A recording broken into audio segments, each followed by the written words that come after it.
앞 시간에 이어서 창세기 17장을 계속해서 한번 살펴보겠는데요.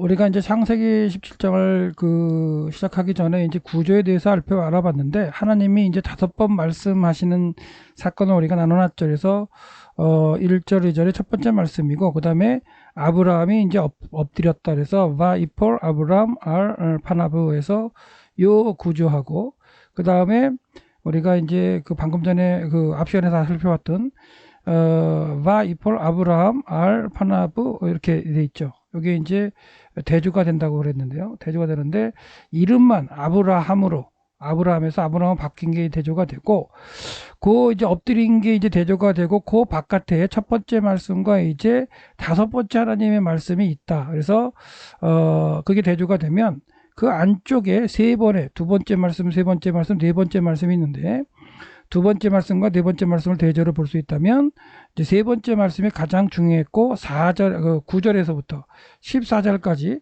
하나님께서 아브라함에게 내 언약을 너 사이와 그 다음에 내 후손 사이에 두겠다고 말씀하셨고, 그 증표로 이제 할례를 행해라 그 말씀하셨던 그 말씀이 가장 중요했다고 우리가 이제 설명을 드렸고요. 그 다음에 이제 네 번째 말씀하실 때 이제 사라의 이름을 바꿔주시죠. 사라의 이름을 바꿔주시고, 그 다음에 사라가 너에게 아들을 낳아주겠다라고 이제 말씀을 하셨죠. 그랬을 때 이제 아브라함이 이제 웃게 되는 장면이 있었고, 그리고 이제 우리가 살펴봤듯이 17절부터가 이제 또 다시 이제 엎드리는 장면인데요. 아브라함이 이제 바이폴 아브라함 알파나부에서 그의 앞에, 하나님 앞에 엎드렸다. 이름만 바뀌었다 그랬죠. 이게 대조되는 문장인데, 그리고 바이츠학, 그가 웃었다.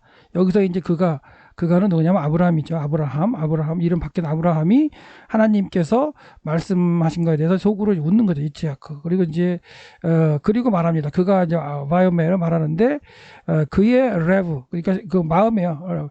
베 리보에서 그의 마음에 이제 말하기를 어찌 자식이 있을까? 왜냐면 메아, 그 다음에 100세, 뒤에 문장이 좀 잘렸네요. 100살인데 어떻게 이제 아들이 있을까라고 이제 마음의 심중에 이제 생각한 거죠. 말한 거죠. 예. 그렇게 했을 때 하나님 그걸 들으셨는데, 그런 이제 마음 가운데 생각을 가지고 바이오멜 아브라함이 하나님께, 하 엘로힘, 그 하나님께 이제 말했습니다. 그러면서 뭐뭐 하면 좋겠습니다. 이스마엘이 뭐뭐였으면 좋겠습니다. 당신 앞에 있기를 원합니다. 이렇게 이제 하나님께 말씀드린 거예요. 그러니까 이걸 이제 우리 말로 번역할 때는 이스마엘이나라고 이제 하나님 앞에 살기를 원하나이다 이렇게 번역을 했죠. 그래서 그런 느낌으로 보시면 되겠죠. 그러니까 하나님, 무슨 100세가 됐는데 나에게 자식이 있겠습니까? 사라에게 무슨 자식이 있겠습니까? 그녀가 경수가 끊어졌습니다. 라고 이제 얘기를 하면서, 생각하면서 마음에 이스마엘을 생각했는데, 하나님께서 이제 말씀하시는 걸 이제 생각하고 들으시는 거죠. 그래서 뭐라고 아브라함이 말하냐면, 이스마엘이나 뭐뭐 하기를 원합니다. 근데 이제 여기 강조가 됐다 그랬어요. 이제 어수이도치가 돼서. 왜? 요게 이제 수로니까. 그래서 주어가 이제 강조가 되어서 이스마엘이 당신 앞에 있기를 원합니다 라고 얘기하는 거죠. 그러니까 당신 앞에 이스마엘이 있기를 원하는 건 이스마엘이 자기의 상속자이면서 자기의 혈통이라 생각한다는 거죠. 그러니까 13년 동안 이제 키웠기 때문에, 자기의 상속자로 생각하고 키웠기 때문에 이스마엘을 하나님께서 인정해 주십시오라고 아브라함이 얘기하는 거 똑같습니다. 아브라함은 처음에 엘리에셀을 상속자로 생각했다가 이스마엘이 이제 여종을 통해서 하가를 통해서 태어나서 엘리의 상속자가 아니라는 걸 이제 분명히 알게 됐죠. 왜? 이스마엘을 자기의 상속자라고 생각했기 때문에. 그리고 13년 동안 키워왔는데 하나님께서는 이스마엘 대신에 사라에게서 아들을 주겠다고 말씀하시는 거예요. 예, 지금 그렇게 약속하셨어요. 근데 그걸 못 믿고 있는 거죠. 그걸 못 믿고. 나중에는 이제 믿고 이삭이 태어났을 때 이제 내쫓게 되는 장면이 있죠. 그렇게 이제 이스마엘이나 하나님 앞에 살기를 원합니다 라고 말씀하셨을 때, 이제 하나님께서 다시 또 말씀하시는 거죠. 바이오메르 엘로힘, 하나님이 말씀하셨다. 아발 확실히 내 그렇게 하겠다. 확실히 예, 확실히 사라가 그렇게 하겠다는 게 아니라 확실히 사라가 너의 아내죠. 너의 아내 사라가 낳을 것이다예요. 명사문장입니다. 선언입니다. 선언. 너에게 아들을 낳을 것이다. 이렇게 말씀하고 선언하는 거죠. 그러니까 아브라함이 이스마엘을 하나님 앞에 설기로 상속자로 생각을 하면서 하나님께 간구했을 때 하나님께서는 뭐라고 말씀하세요? 반드시 분명히 참으로 확실히 사라가 너의 아내 사라가 낳을 것이다. 명사문장으로 선언을 하고 있습니다. 그리고 이제 명사문장이지만 명사문장이니까 그렇죠. 선언을 갖다 하시는 거고 그 다음에 바이크라타 너는 불러라. 너는 부르라는 거예요. 너는 부를 것이다. 너는 부를 것이라. 무엇을? 그의 이름을. 여기 그의는 누구예요? 그 아들이죠. 아들. 이름을 이츠학이라 해라. 그래서 이츠학은 뭐라 그랬어요? 웃음이란 뜻인데 바 이츠하크. 아브라함이 바 이츠하크 했죠. 그의 마음에 웃었죠. 하나님께서 아들이 있을 것이라고 말씀하셨어요. 사라를 통해서 아들을 주겠다고 말씀하셨을 때 웃었죠. 여기서 보시면 그러니까 이름을 사라라고 하고 16절에서 그녀를 통해서 그렇죠? 그녀가 이제 복이 있을 것이라. 그녀가 복일 것이라. 그러니까 강조가 되는 이런 구조 가운데에 중간에서 강조하신 게 뭐였다 그랬어요? 내가 주겠다. 그녀를 통해 그녀로부터 너에게 아들을 주겠다. 이렇게 말씀하셨어요. 네. 그리고 이제 그녀가 이제 열국의 어미가 되고 열왕이 그녀에게 나리라고 말씀하셨을 때 아브라함이 어떻게 했어요? 하나님 앞에 엎드려졌고 그리고 바 이츠하크에서 하나님 앞에 엎드려지면서 그러면서 계속적으로 바 이츠하크 한 거예요. 그가 웃은 거예요. 웃었어요. 하나님 앞에 엎드리면서 어떻게 보면 막 이렇게 킥킥대고 웃지 못하는 가운데 엎드렸을 수도 있겠죠. 그걸 갖다가 이제 감추기 위해서 그럴 수 있는 하여튼간 엎드려서 웃었습니다. 이츠하크, 와 이츠하크가 나왔죠. 그래서 하나님이 이츠하크 해라라 그런 거예요. 그의 이름을 그 아이의 이름을 이츠학이라고 해라. 이제 웃는다는 얘기, 웃을 것이다, 웃음이다, 뭐 이런 얘기가 되는 거죠. 그러니까 아브라함이 이제 나중에 이삭이 그 아들이 태어난 다음에 이제 하나님의 말씀이라고 대로 이삭이라고 부릅니다. 이츠학이라고 불러요. 그러면 이츠학이라고 부를 때마다 뭐가 생각할까요? 뭐가 생각나냐면 자기가 믿지 못해서 웃었는데 그 하나님은 웃음이라고 이제 부르라고 하신 거예요. 그래서 웃음아 자기 아들 보고 웃음아 부를 때 뭐가 생각날까요? 내가 하나님을 믿지 못했구나. 내가 믿지 못했구나.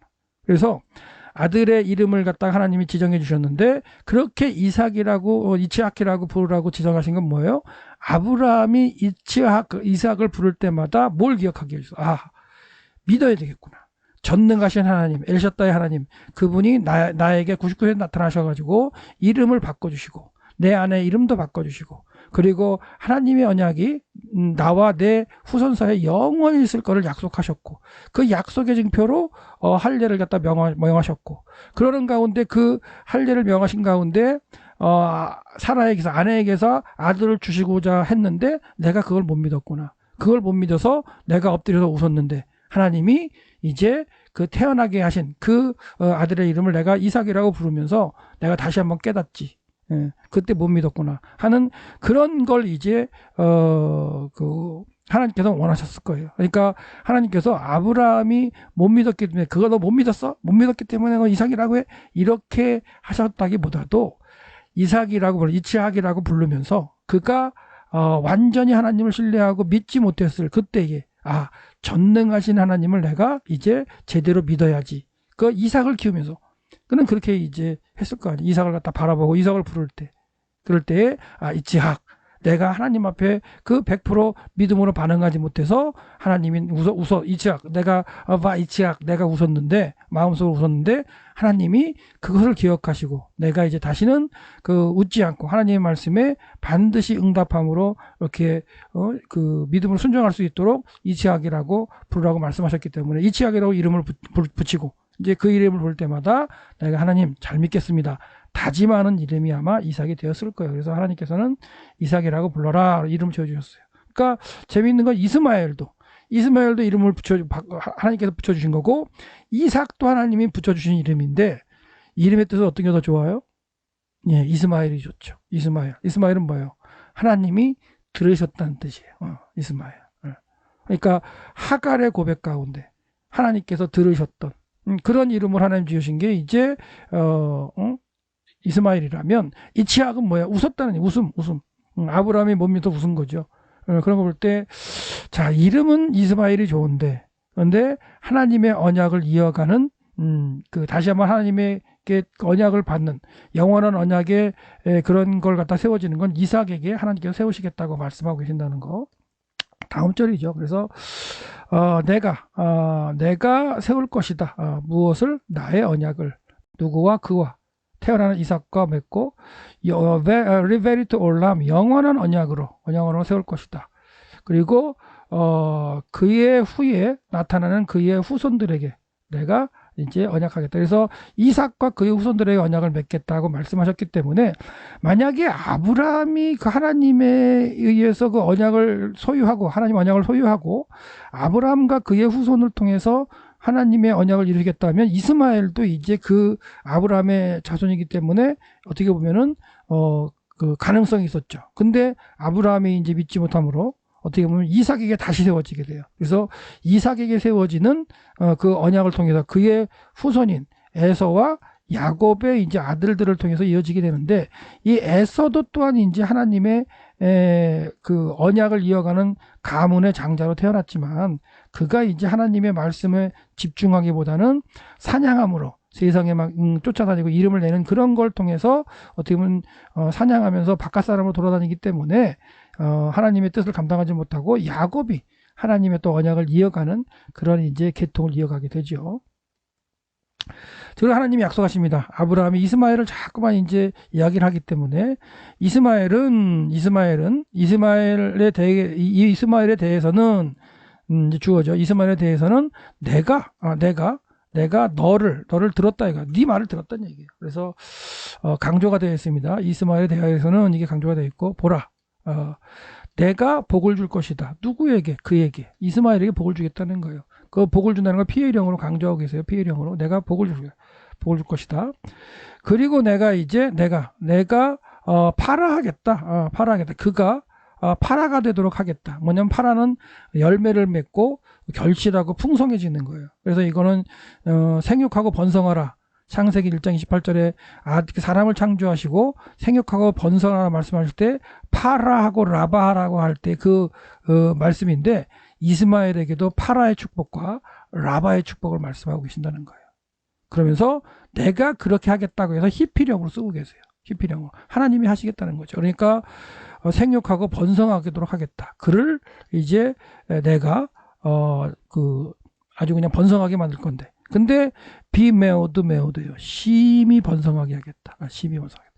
이것도 비메오드도 앞에 한번 쓰였죠. 예, 쓰였는데 지금 이스마엘에게도 쓰이고 있다는 거. 그리고 이제 12방백을 하고 목적어가 강조가 되어 있고요. 그가 12방백을 낳을 것이다. 그래서 목적어 강조가 되고 있습니다. 그리고 이제 그가 내가 그를 만들겠다, 주겠다 이런 얘기인데요.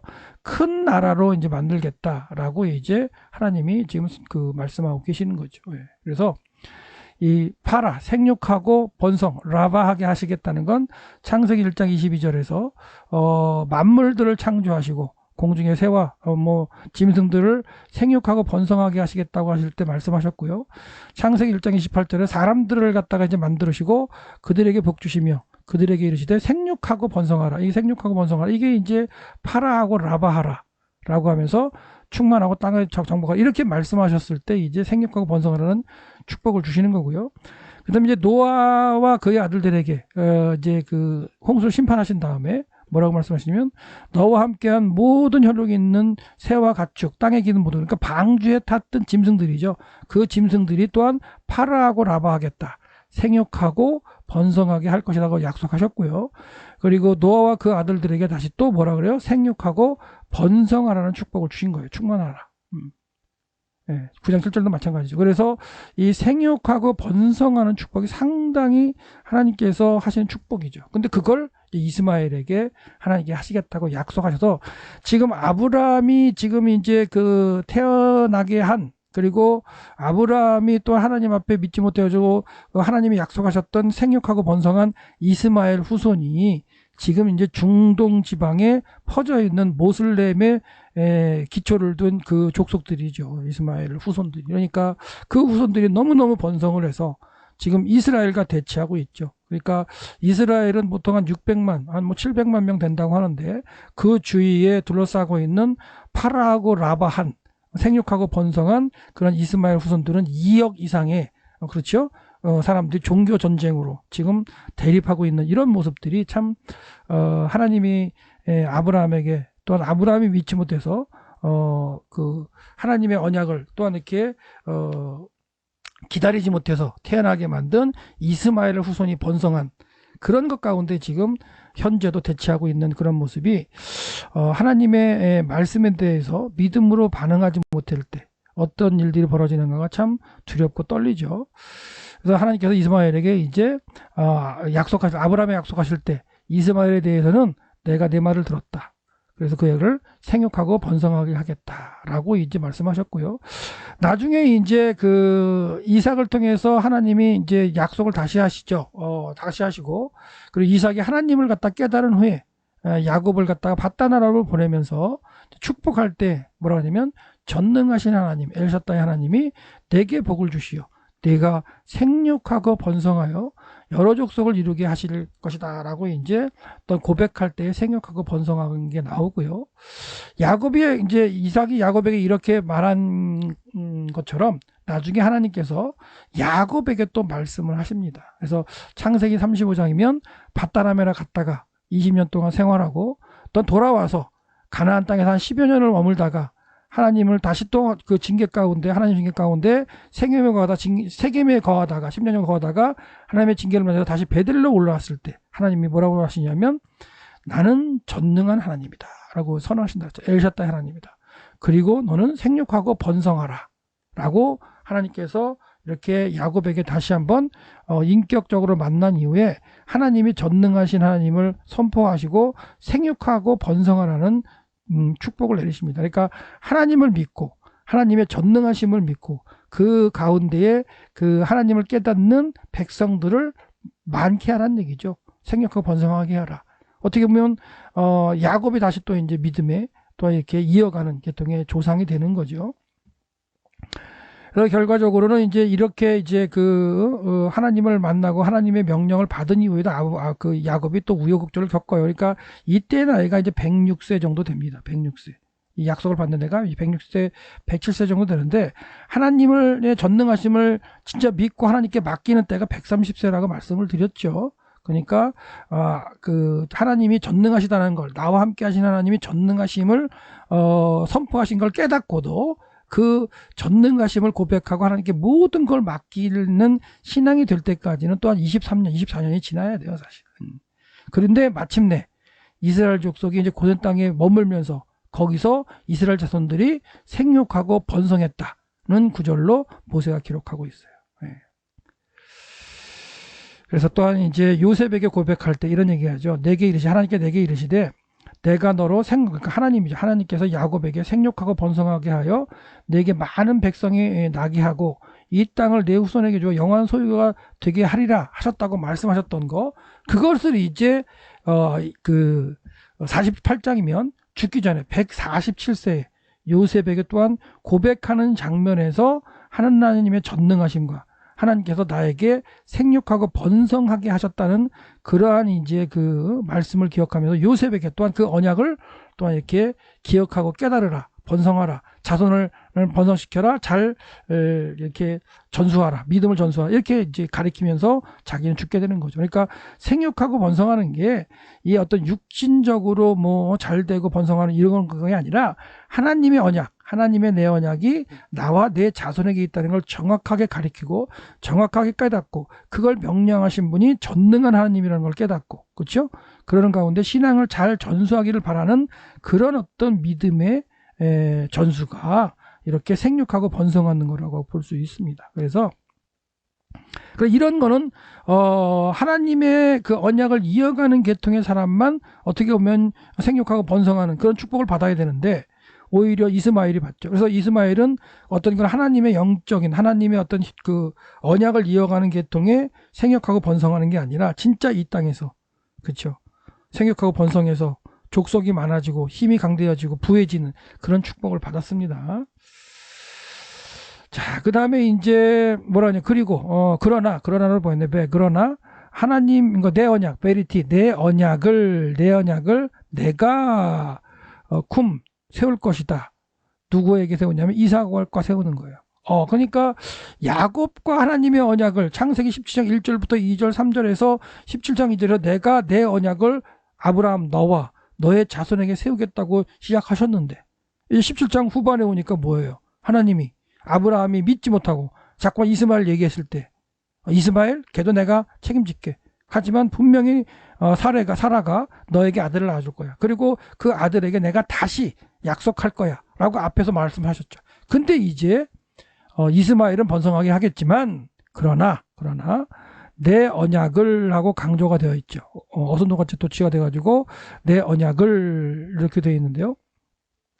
내 언약을 누가 내가 내 언약을 세울 것인데 이삭에게 이제 세우는 거예요. 근데 이삭은 누구냐면 아쉐루라고 해가지고 태어날 미완료 태어날 그 이삭이에요.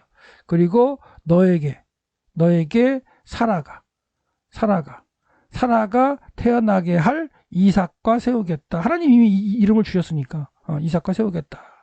근데 그 이제 이삭이 언제 태어나냐면 모에드 정한 때 하나님이 정하신 때인데 모에드 하제 그 바샤나 뭐예요 그 아헤르죠. 그러니까 그렇죠. 그 아헤르는 이제 뭐 1년 하나 그냥 하나. 그러니까 1년 후에 있는 게 1년 후에. 그러니까 하나님이 정하신 기한이 있는데 그게 이제 1년 후에 이제 이루어지는 그런 사건으로 지금 하나님께서 말씀하고 계시는 거죠. 그러니까 1년 후라는 건 하나님이 이 말씀을 하시고 결과적으로는 이제 아브라함이 하나님의 강권하심 가운데 믿음을 수납하게 되고 그날 할례를 행하게 됩니다. 그리고 할례를 행한 다음에 전능하신 하나님을 믿고 우리 아브라함이 99세 된 아브라함이 89세 된 경수가 끊어진 사라를 갖다가 이제 그 하룻밤 지내는 그런 일이 있겠죠. 바로 이 날은 아니고 또 이제 사라가 또한 깨우쳐야 되는 과정이 있죠. 하나님께 다시 오셔서 또 약속을 하시는데 아브라함과 또한 이제 약속을 하실 때 또 사라가 장막 뒤에 듣고 웃는 내가 경수가 끊었는데 어떻게 있을까 이렇게 또한 하는 사건이 또 이제 뒤에 이제 있긴 하지만 그런 것이 다 있은 후에 하나님의 전능하심을 믿고 아브라함이 사라와 하룻밤 지내신 가운데 이제 이삭이 잉태가 되는 과정이 있는 거죠. 그래서 그 이후에 이제 1년 후에 이삭이 태어나게 됩니다. 자, 그 다음에 예칼에서 이제 칼라가 이제 다 완성했다, 끝냈다, 마치다 이런 뜻이니까 이게 이제 강조 형태로 되어 있네요. 그래서 마쳤다, 뭐를 말씀하시는 것을 누구에게 아브라함에게 그래서 그가는 하나님이죠. 그가 말씀하시는 것을 그에게 말씀하시는 걸 마쳤다. 그래서 원문을 보면 하나님도 아니고 그가고 아브라함도 안 나오고 그가예요. 여기도 그가 그에게 말씀하시기를 마쳤다 이런 식으로 됩니다. 근데 이제 우리말 성경에는 하나님과 아브라함을 이제 명확히 해줬죠. 그리고 그가 여기서는 이제 올라가셨는데 하나님 엘로힘이 나옵니다. 그가 이제 올라가셨다. 메알 아브라함을 따라서 올라가셨다. 라고 되어 있고요. 마지막 문장은 이제 뭐냐면 바이카 그래서 취했다. 라카가 취하다니까 아브라함이 취했다. 뭘 취해요? 이스마엘을 취했어요. 그의 아들. 그의 아들. 그리고 무엇을 취하냐면 모든 사람들. 열레데 그래서 큰 사람들, 성장한 태어난 사람들, 그의 집에서 태어나서 자란 사람들을 취한 거고요. 또 뭘 취하냐면 모든 사람이에요. 그러니까 미크나트에서 돈 주고 산 사람이래요. 미크나트 캐세포에서 은으로 산 사람들 모든을 취했고요. 그다음에 또 모든 사람들이 뭐냐면 남자들이에요. 그래서 그 집 아브라함의 그 아브라함의 집에 있는 모든 남자들, 결과적으로 모든 남자들, 돈으로 산 사람이든지 아니면은 그 집에 나가지고 성장한 사람이든지 상관없이 뭐 용병으로 키워진 사람이든지 아브라함의 집에 있는 모든 남자를 아브라함이 취한 거예요. 다 모은 거죠. 취했다. 예. 취해서 그래 뭐 했을까요? 취했어요. 취한 다음에 바야말 그래서 그 할례를 행한 거네요. 바사르 아르라템 탐해서 그들의 벗겨졌던 그들이 벗겨진 게 아니죠. 그들이 이제 벗겨지지 않고 둘러싸고 있는 그 포피를 벗겼다, 베었다 이런 얘기죠. 그러니까 할례를 행했다라고 이제 보면 할 수 있는데 재미있는 건 요거이죠. 이제 베에쳄이라는 단어요. 그러니까 에쳄이라는 단어 자체가 뼈, 뭐 신체, 골격 이런 중요한 이런 거예요. 중요한 건데 베에쳄 하욤 하제에서 바로 그날에 이제 베에쳄 하면서 행했다라는 얘기인데 베에쳄을 어떻게 번역할까는 참 고민인 거죠. 그래서 아주 중요한 의미대로 그래서 하나님이 말씀하신 그날에 그 베에쳄 하면서 이제 양빙 그 할례를 행했다라고 보시면 됩니다. 그래서 아브라함이 이제 이 날에 행했는데 카쉐르 모처럼 니베르 피해령이에요. 말씀하신 것처럼 이토 그에게 누가 하나님이 엘로임 하나님이 그에게 말씀하신 것처럼 하욤 하제 그날에 베에쳄 아주 그냥 중요한 어떤 그런 의미죠. 중요하게 여기면서 그 덮어 씌워져 있던 그런 바사르 그 가죽을 벗겼다. 그러니까 결과적으로 할례를 했다. 그날에 하나님 말씀하신 그날에 할례를 한 거예요. 자, 아브라함이 나이죠. 배는 나이인데요. 99세였다라는 게 나오네요.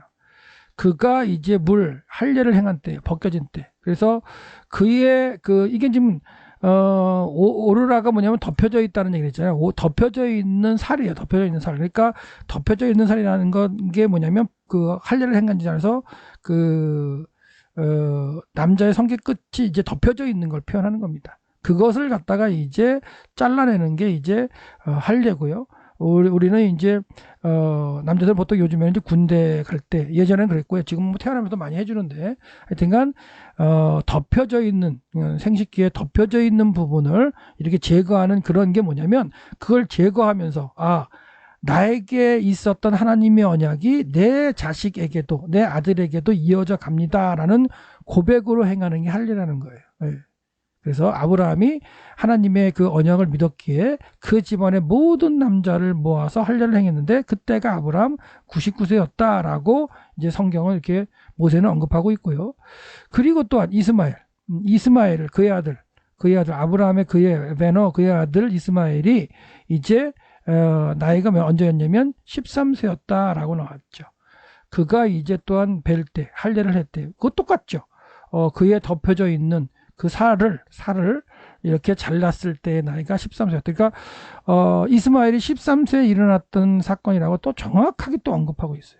아브라함은 90세에 99세에 했다는 걸 언급하고 있고 이런 정보들이 아주 중요한 거니까 13세가 됐다는 의미가 상당히 의미가 있는 건데 이스라엘 백성들은 지금은 이때부터도 아마 그런 언약이 있었을지 몰라도 13세가 되면은 성인으로 간주합니다.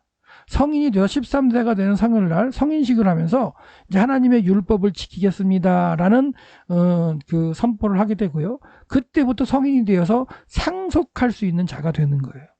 그러니까 아마도 이스마엘이 이제 13세가 되면서 이제 상속할 수 있는 나이가 되면서 아브라함이 이제 정식으로 아마도 상속자를 삼으려고 마음을 13년에 두면서 상속자를 삼으려고 한 그때 하나님이 나타나셨을지도 몰라요. 그리고 또 아브라함도 이미 상속자로 삼은 상태에서 나타나셨는지도 모르고 아브라함이 이제 그 당시 풍습대로 이스마엘을 자신의 상속자로 이제 13세가 되어서 이제 삼았는데 그 삼자마자 하나님이 나타나셔서 걔 아니야 이렇게 해버리는 과정일 수도 있는 거죠. 그래서 하나님의 어떤 약속이 아닌 대로 13년을 키워왔던 이스마엘이 하나님은 아니라고 말씀하시고 그 대신 다시 내가 1년 후에 사라를 통해서 아들을 주겠다. 이 약속하시는 장면이에요. 그래서 하나님의 전능하심을 깨닫고, 그리고 그 하나님의 전능하심 가운데 주어진 하나님의 언약을 그의 삶 가운데 히트하라크하면서, 그렇죠? 스스로 행하면서 하나님께 완전히 그 믿음으로 이제 완전하게 탐임하는 그런 때가 이제 원하시면서 하나님은 그 아브라함의 자손을 주시려고 계획을 하셨는데, 그걸 기다리지 못하고 10년이 지나면서 주지 않으셨다고 생각하면서 뭐 했어요? 그 하갈을 통해서 이스마엘을 얻었고, 이스마엘 얻은 가운데 13년 동안 그를 키웠다. 그리고 한 번 하나님 안 나타나셨다가 13년 만에 나타나셨는데, 지금처럼 왜 13년 만에 나타나셨을까 했을 때, 13년이 이제 상속할 수 있는 기준이 된다면, 아브라함이 이스마엘에게 자기의 어떤 상속한 바로 그 해에 갈릴 가능성이 있어요. 상속하자마자 하나님이 나타나서 이스마엘 걔가 네 상속자가 아니야. 내가 다시 너에게 언약을 세우고 줄 거야. 이런 가운데 하나님께서 이제 그 언약의 증표, 영원한 언약이 아브라함과 그 후손에게 있다는 걸 고백하고 깨닫는 그것에 반응하는 행위가 할 일을 행하는 거거든요. 결과적으로 아브라함이 이제 그날, 하나님이 말씀하신 그날, 하여튼간 하나님의 강권함에 의해서 할 일을 하고 있다는 거. 그 집안의 모든 남자를 할 일을 행했는데, 그때 나이가 아브라함이 99세요. 이스마엘이 13세라고 모세는 정확하게 기록하고 있다는 거. 베쳔, 이게 또 이제 이게 아주 중요하다 그랬죠. 베쳔, 아주 중요한 그때, 뭐 그런 의미인데요. 중요한 그때라고 번역, 뭐 이렇게 그 직역을 할 수가 있겠고, 하제, 하욤 하제, 중요하게 생각하는 그때, 그날에, 할례를 받았다라고 되어 있죠. 니팔 형태로. 이게 니팔이라 할례를 갖다가 아브라함은 글쎄 받았을까요? 받긴 받았을까요? 받았다기보다 아브라함은 스스로 행한지는 몰라도 하여튼간 할례를 받은 걸로 하겠네요. 남이 이제 행하는 걸 한다면 할례를 받았어요. 아브라함과 그의 아들 이스마엘이 할례를 받았다고 그냥 이걸 수동태로 번역합시다. 니팔을 받았습니다. 그리고 그만 받은 게 아니라 모든 아누쉐이에서 모든 남자, 그의 집에 아브라함의 집에 모든 남자, 그래서 집에서 길리어진 사람들, 그리고 똑같이 반복되죠. 미크나트 케세프, 은으로 산 사람들, 그래도 이방 사람에게 돈을 사는 사람, 이방으로부터 돈을 사는 사람들, 그 모든 사람들, 이게 다 강조가 되고 있네요. 이게 이제 주어로서 이제 강조가 되어 있고요. 그들이 다 받았다. 뭐를? 할례를 받았다. 그와 함께, 그는 누구예요? 아브라함과 함께. 그래서 아브라함과 함께 할례를 받으면서 아브라함이 소유한 언약을 그 집안 공동체가 소유하게 된 그런 형태로 지금 창세기 17장이 지금 이제 끝나고 있습니다. 그래서 우리가 이제 번역을, 그 개역개정의 번역을 갖다 본다면, 그 집의 모든 남자, 곧 그 집에서 태어난 자와 돈으로 이방 사람에게서 사온 자가, 이게 주어가 되는 거죠. 주어. 이 주어가 강조가 되어 있고, 이들이 아브라함과 함께 할례를 받았다. 아브라함이 영원한 언약을 수납한 하나님의 메리트 올람, 영원한 언약, 그리고 하나님의 내 언약, 베리티, 내 언약을 소유한 그런 아브라함과 함께 그 집안의 모든 남자가 할례를 받음으로 하나님의 언약을 함께 받은 그런 걸 볼 수가 있겠죠. 이제 우리가 창세기 17장을 갖다가 이제 다 살펴봤는데, 구조를 한번 기억해 본다면, 하나님이 99세 때에 보여지셨다. 그렇죠? 그렇게 이제 사건이 시작해서 할례를 받은 게 99세였다라고 이제 대조가 되고, 하나님이 나타나셨다. 그렇죠? 그 보여주셨다와 하나님이 그를 떠나셨다. 이게 대조되는 걸로 우리가 이제 볼 수가 있겠고, 하나님이 5번 말씀하시죠. 그래서 이제 하나님이 말씀하시고 하나님이 마치셨다. 이게 대조가 되고요. 첫 번째, 두 번째, 세 번째, 네 번째, 다섯째 말씀이 대조가 될 수 있는데, 그 가운데 아브라함이 엎드렸다. 와 이폴 아브라함하고 대조가 되는 걸로 볼 수가 있겠다. 그렇다면 대조가 되는 것 가운데 하나님이 말씀하셨다가 3번이 나오는데, 두 번째하고 네 번째가 대조된다면 세 번째 말씀이 가장 중앙에 오게 되고, 이게 키포인트 되는 말씀으로 창세기 17장이 강조하는 그 본문이 될 수 있는데, 이때 말씀하신 게 뭐냐면 메리트 올람, 영원한 언약이 너와 나와 너와 너의 후손 사이에 있다. 내가 두었다. 라고 하나님의 말씀이고요.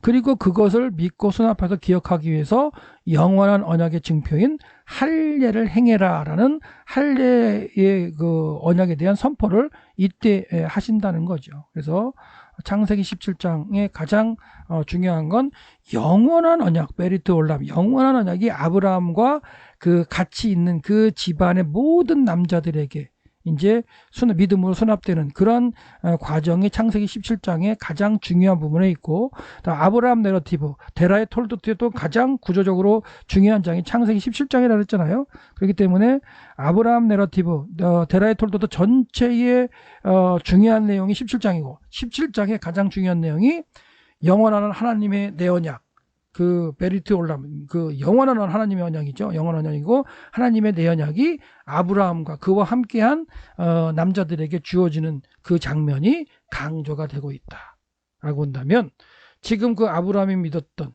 그 믿음의 후손으로서, 그렇죠? 하나님을 하나님을 믿었던 그 후손으로서 우리 지금 이 시대를 살고 있는 이 강의를 듣고 있는 여러분들, 또는 여러분이 전하는 말씀을 듣는 그 성도들이나 그 사람들이 모두가 하나님의 어떤 말씀을 듣고 하나님의 영원한 언약이 나한테 있다는 걸 소유하게 되고, 그것을 나와 내 자손에게 있다는 걸 믿고 그걸 이루는 당사자가 되어서 히트할라크, 우리의 삶 가운데 내 스스로 하나님 앞에서 하나님과 동행하면서 행하면서, 또한 완전하게 하나님이 이루라고 명령하신 아브라함이 주었던 그 명령을 우리의 삶 가운데 이룰 수 있는 그런 말씀이 우리에게도 주어졌다는 걸 깨닫고 그 말씀을 이루기 위해서 열심을 다하는 또한 여러분과 제가 되고, 또한 우리 신앙의 공동체가 되기를 소망합니다.